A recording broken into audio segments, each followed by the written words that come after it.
Hi, thanks for watching this video. Today I want to talk to you about an article that someone had posted in a Facebook group from the Wall Street Journal, and it's titled 16-Year-Old 1.7 million in revenue.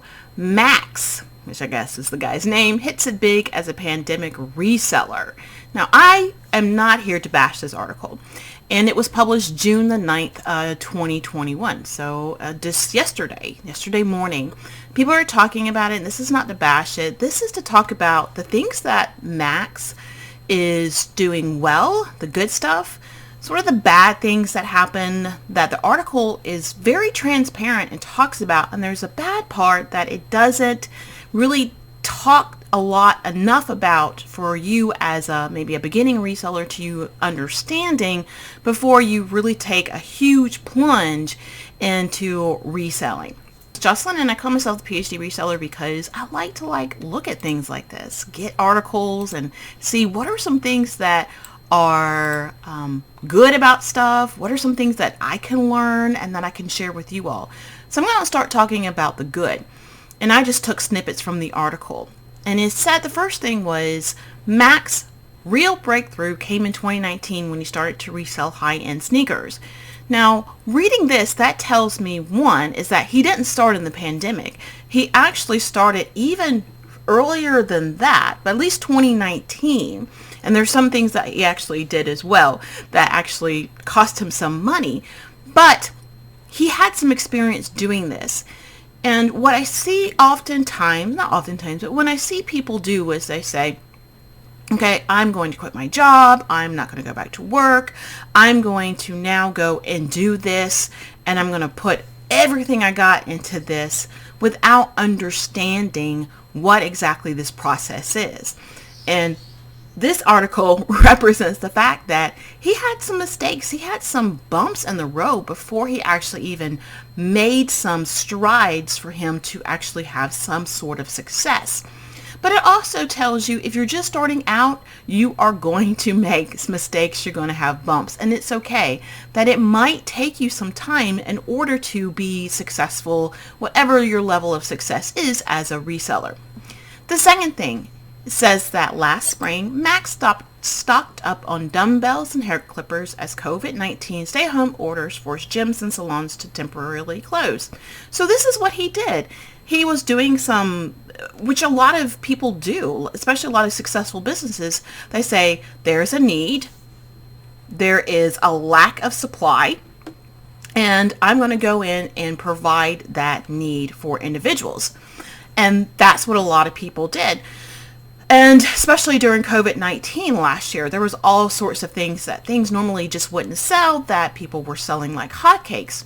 Now, the only caveat, the bad part of this is that no matter what, there is no crystal ball. And I think everybody has done this, if you've done this long enough, is that you get on a bandwagon on something, you buy something because it's hot selling, and then by the time, and you do everything. And I've done this. I've got some items in my store right now where I'm like, I checked the comps, I checked the solds, I knew this was a hot buy, but I came in when the market was starting to get saturated and start to cool down. Now I'm just trying to get them out, maybe a little bit of money, but it wasn't this whole big, huge thing that I was looking for. So even though there is that issue where you can get into something, get into a market, get products that are hot, there sometimes is some that just, they don't pan out the way that you want it to. The next one, most products go for around double the price. What he was doing was he was looking for buying items which he could then sell for at least 2 times 50% more than what he had bought them for. Now, that whole process a lot more than just the selling price, because you have to also consider the shipping costs and you also have to consider the fees. But if you want to say it like this, let's say he bought it for $5 and he could sell it for at least $10. And let's assume that there's no shipping and no fees. Let's do it simple. He bought it for $5 and he was trying to sell it for at least $10. And that's what that means, just double the price. So he wasn't looking for something that sold for $5 and was selling for $7. He was trying to at least double the price. The next thing is he pre-ordered 10, and this was, I believe these were game consoles, from Target's website in September with a debit card using his own savings.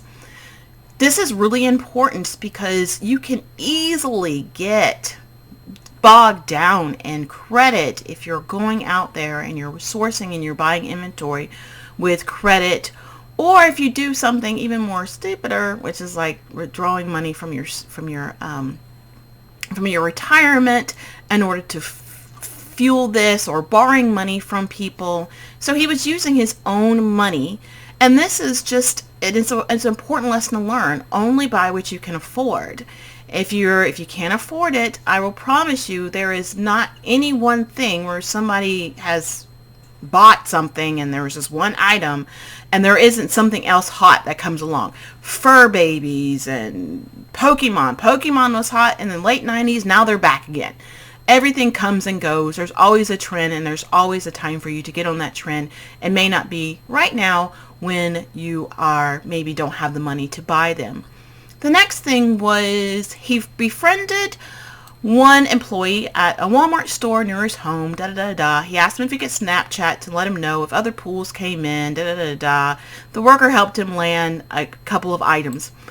And this is basically what he was doing, was trying to find some people that he could get stuff from. And this might be liquidators, it might be wholesalers, distributors. And I've heard of people asking when they go to Walmart and they're at the clearance rack and saying, do you have anything else in the back? Or going to a small store and saying, hey, do you have a clearance rack? I can't find it. There's nothing wrong with making some connections with anybody. The article made it seem like maybe it wasn't the most kosher thing to do, or maybe it was against company policy to do that. So just take that with whatever it says. The next thing, Max will get a second chance as a book reseller. And this is the first part is in the bad, so we'll wait for that. But his father had a client who had just bought a house with hundreds of books left behind by a previous owner. The books were headed for a dumpster when his father encouraged him to try selling them online. Free inventory. I know that I look at try to find free inventory, or it's as least cheapest, or the cheapest that I can find inventory. And the cheapest stuff that you already have is already stuff that you have in your home that you do not need anymore. Now, I know a lot of times that may not be free. You've spent money on it. And I have a friend who I tell her, I say, you know what? You have a lot of books. You might want to try to sell those books. You could probably sell them for X amount of dollars. But I paid $150 for them. But they're not worth $150 anymore. They're taking up space, and every single time you have to move, you have to pack them up. You're not using them. Go ahead and get rid of them. You can get some extra money. So you do have to take some of that emotion, like how much did you spend on it? I know you spent a lot of money on it, but it's just not worth that, and you just can't sell it for a retail price when you're talking about selling things like on eBay. You're going to have to take a loss. But if you're not using it, it's sitting in your house. I know I've got tons and tons of clothes with tags still on them that I'm still trying to get listed. I'm trying to get the pre-owned stuff that I got for free, list it first, and then go ahead and add in the other stuff. But free inventory, as least amount of inventory that you can spend, is the best. The next thing that he said is he pays his friends $15 an hour, 2 friends, to assist with packaging and customer communications. So at some point he became a point where it was becoming too much for him to handle on his own. So he said, you know what, I need to hire some people. And you might want to do that. You might want to hire a friend. You might want to hire a virtual assistant, but only do that at a point when you just can't keep up with the demand of what you're doing. The next thing he says that he splits a warehouse rental fee with 6 other resellers. That is really great. And that would be really awesome. And because if you go out and you buy a warehouse, or you're renting a warehouse, that can eat up a lot of money into your profit. So if you go and you get things with people and you're able to split costs with folks, that is also going to save you some money in the end. Let's talk about the bad. The article says, for a brief period, Max's financial gains came at the expense of his grades, but he has since gotten himself back on track. Anytime that you're going to be doing reselling, no matter how much fun it is, you're going out, you're thrifting, you're yard selling, you're online, you're doing stuff, it is at a cost. And sometimes that cost becomes what kind of unmotivates you. And you feel so like, oh my gosh, I'm spending so much time. I don't spend any time with the kids. I don't go out and I work out anymore. I don't have time to just enjoy myself. You will have to find out a way of balancing those sorts of things. I understand. I'm up with the chicken sometime in order to get the things that I need to get going. But I do certain things. I make certain changes as well in order to do that. Like I go to bed early. I don't stay up till 10, 11 o'clock like I used to because I'm really a night owl. I'm not an early bird. But I figured in order for me to not feel so stressed when I'm trying to pack while I'm trying to do everything during the day, like taking breaks and packing, if I do everything in the morning and then go to the post office at lunch, it works out much better for me. So you just got to have to find a way to make it work for you. The next one, the teenager had to start renting warehouse space because his family's 2-car garage was stuffed. Death piles. So first of all, he did have a family 2-car garage. A lot of times we don't have garages or attics or basements to do a lot of stuff. And at some point, what I find is that people, and even myself, my garage is stuffed right now. I can't get my car in there. But I think to myself, I'm trying to do more of getting items sold. And this is what he did. Instead of trying to figure out how to get the items sold, it's buy more stuff. When you get more stuff, the stuff has to go somewhere. And where it needs to go, it either has to be crammed into the place that you're storing it or go to somewhere else instead of looking at how can I get the item sold. I probably spend at least a couple of days a month, that's not that much, thinking about, actually probably every day, thinking about how can I get the items sold that I actually have listed. And that can mean changing the keyword, cross-posting, taking better pictures, reevaluating the price, changing up the description, using photo room to get a white background. So it's not just about getting more stuff, and that's probably the biggest kind of the bad advice that I see a lot of times that resellers do when they say I'm having slow sales. Well, list more. Yeah, you should list more if you have it to list, but you should also be spending time on trying to figure out how to get the item sold. And I have some videos about things that I do, like promoting listings and keyword searches, so I go back and look on my channel and look at some of those things.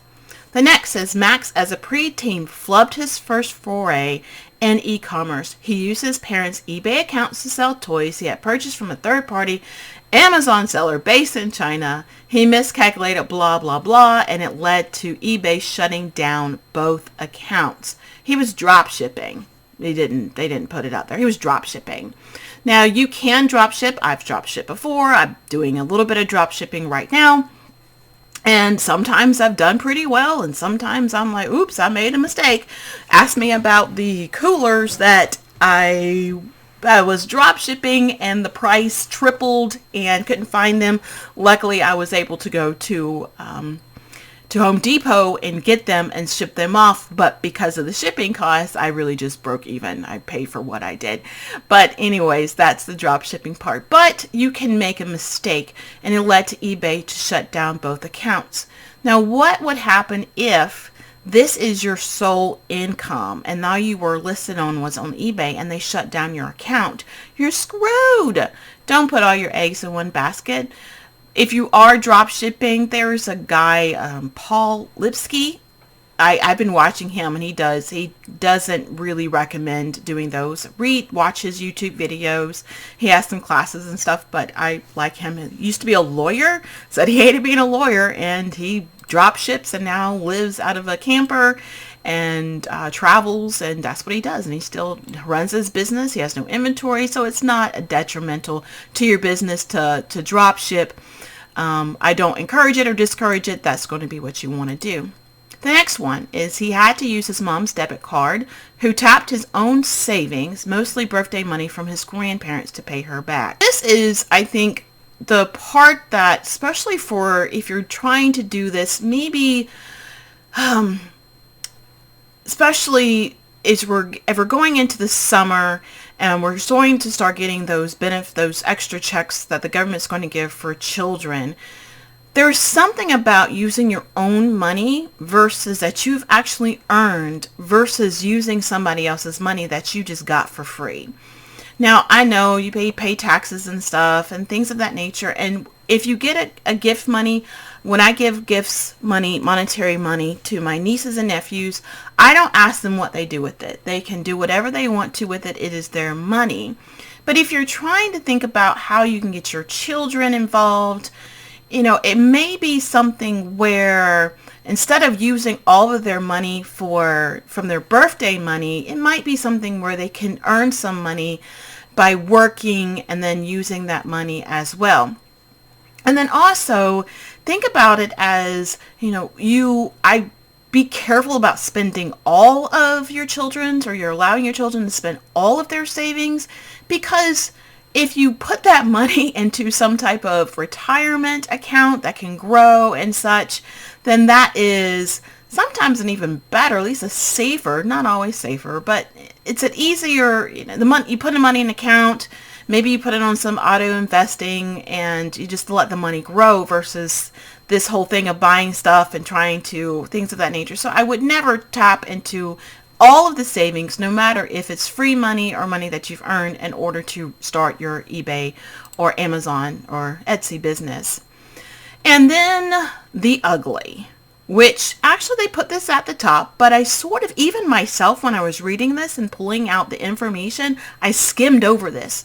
So I really want you to read this part. And it said, Max ended last year with a profit of more than $110,000 on $1.7 million in revenue, according to the sales record reviewed by the Wall Street Journal. This is not to knock people and knock this a Max or anything of that nature. The issue is that that's a terrible rate of return. And what people are going to see is the $1.7 million, and they're not going to see 110. But people might think to themselves, well, I don't make 110 either way, that's fine. So there's a few things that they left out, which is how much did he spend? We see that profit. What is their profit calculator? People use, even though there's a set profit calculator that you can use, cost of goods sold, what really is those numbers? Is it the warehouse space? Is it the cost of the pricing?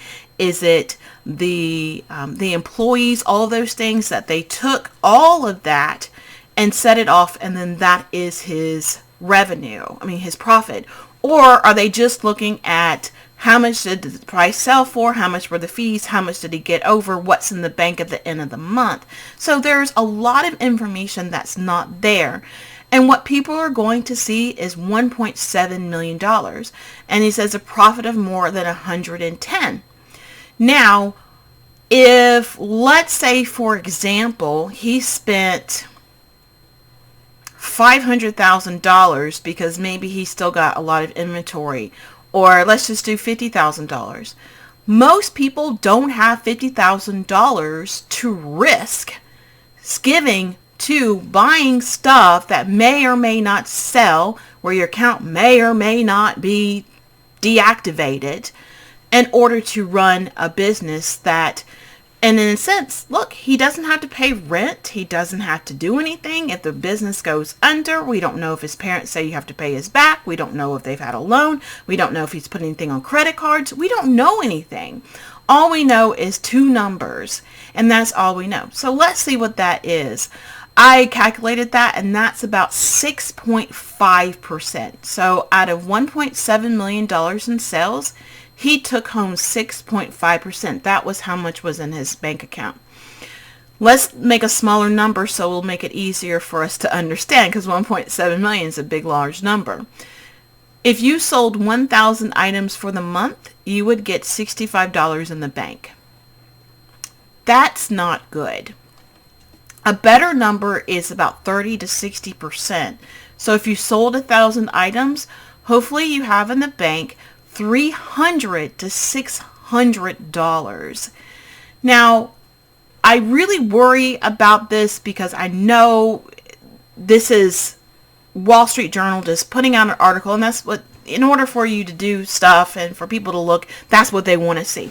We see this all the time with the Bolo videos and the What Sold videos and stuff. It's like, oh, this is all great, but no one sees all of the extra stuff that you have sitting around in your warehouse and your stuff, or the other items that haven't been sold that you have actually put money into.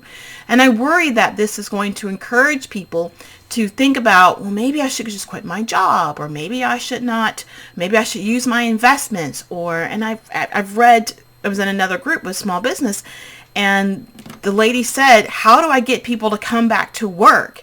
Part of the reason why people aren't going back to work is these articles like this, who claim that you just go to Walmart and you buy some items, you buy some Xboxes or you buy some toys and you flip them and you're going to make $1.7 million. And this is highly unfair. There are some good things about it and there's some bad things that there are very transparent, but the real aspect of the money that is spent on this business is missing in this article. So, in the end, it's a great article to read. Go back and read them. I'll link it in the description. Let me know, what are your comments? Do you think the article is greatly written? Do you think it's a sham? Do you think they're leading people on? That I haven't really read any of the comments on there yet. For yourself, give me your comments. Tell me what you think.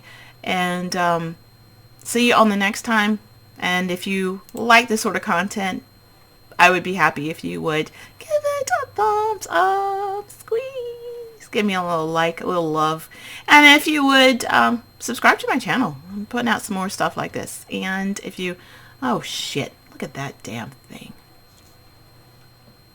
Oh crapola, I didn't realize.